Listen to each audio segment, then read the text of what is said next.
Dobro večer, ladies and gentlemen.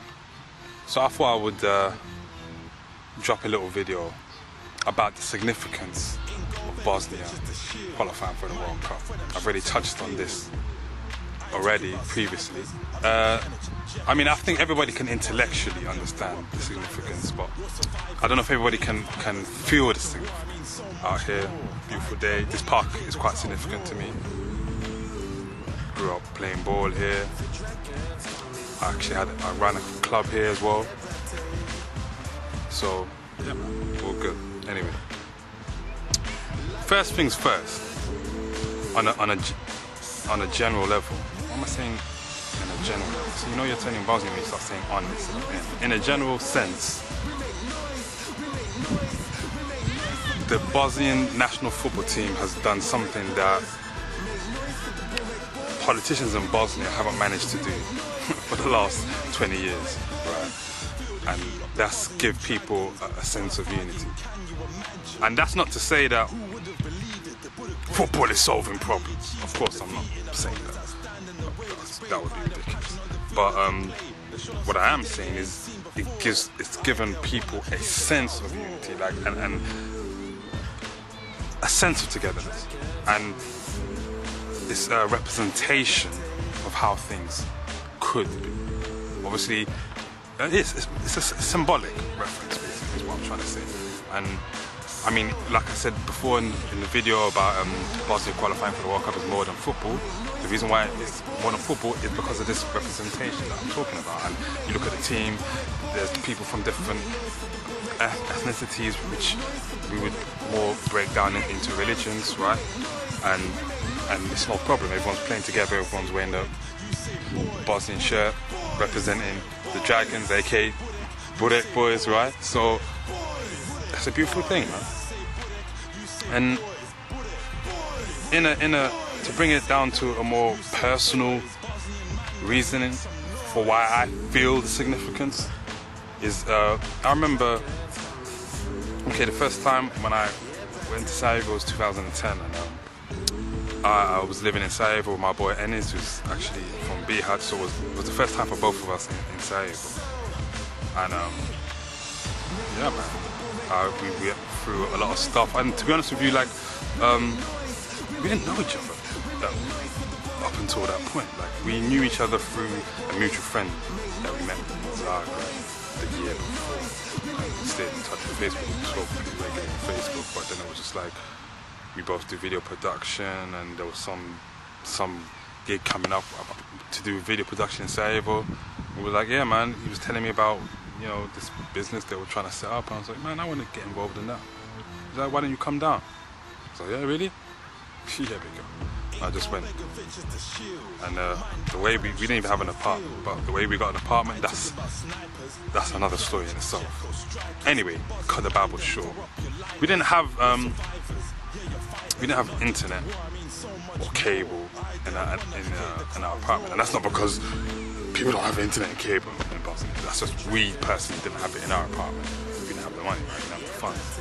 So and I remember the first couple of days in the apartment. I actually remember we had a conversation like it was the first day, and we're like, damn, no internet. Like, we was like bummed out by the fact that we didn't have internet. But within like 2 weeks, we didn't even notice it, because we used to just every day come home, then we would talk for hours. We'd like have a meal, and before like we went off to bed, we would always talk about something.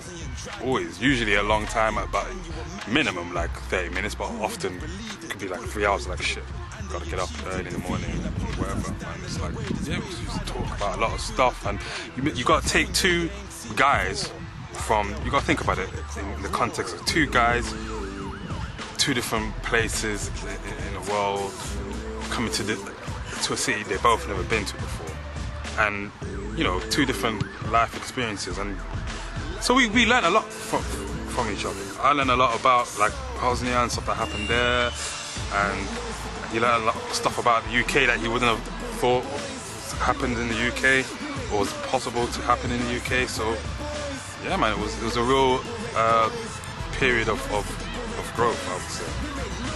and actually that's how essentially we became really good friends. I mean, we're more like brothers, really. To get to the point that makes me, the reference point that makes me feel the significance of Bosnia qualifying for the World Cup was one particular conversation we were having. We were watching a football game on TV, Željo versus Sarajevo, which is, if you don't know, that's the big derby in Sarajevo. So we're watching Željo versus Sarajevo, and then a conversation came up about Messi and Ronaldo, and that's one of the things that we even now don't agree on, like who's better, Messi or Ronaldo. So yeah, this conversation came about Messi and Ronaldo, and I said something along the lines of, well, you know, Messi hasn't really turned up on the world stage. So when I brought up this issue about the world stage, it got me thinking about the World Cup, and then the conversation moved on to talking about the World Cup. And one of my favorite World Cups was, if not my favorite World Cup, was World Cup '94 in USA. Which is funny because we always talk about USA not knowing anything about football and stuff. And they have a pretty good team this year, and for the last couple of years, to be fair. If you're a football fan and you watch that World Cup, you would have watched that World Cup if you're a football fan, right? If it was possible. Anyway, let me get to that point. And you'll remember the final where Roberto Baggio kicked the ball over the, like he just blazed it over the crossbar in the penalty kicks against Brazil. It's probably the most iconic moment of that World Cup. And I turned to Ennis and I said, wow, remember World Cup '94 when Roberto Baggio blazed the ball over in his final penalty kick, man, I couldn't believe that. And I was just met with this wall of silence. So I repeated it again, and then like, and he turned to me, like, gave me this look like, what are you talking about? And I recognized that look, and I was like, that's like, how can you not remember that penalty kick? That's like, everybody remembers that about that World Cup. And he's turned to me and he was like, dude, '94, there was a war here. And it just sunk into my brain. Like, when he said that, how you realize how much you take things for granted. And then it got me thinking, the Bosnian national team now that is in this current World Cup, they were either, I know Jacko grew up in Bosnia, but as far as I know, the rest were like grew up outside of Bosnia. So you found a lot of people who were fleeing the country while we were at home watching the World Cup, and now they're in the World Cup. It's just a beautiful thing. Like, people talk about this started from the bottom and now we're here. No, you fuck what, actually, you know what you're talking about. When you're a guy who loves football and you couldn't even watch the World Cup because you were in a war zone, and now you're in a World Cup, now that's starting from the bottom and now you're there. Do you know what I'm saying? Now that shows you, man, like, you never know where you're gonna be. You always do put the work in. And if your country didn't qualify for the World Cup, that's an inspirational reason to make noise for the product boys. You should support Bosnia, because that's for this World Cup, if your country doesn't make it.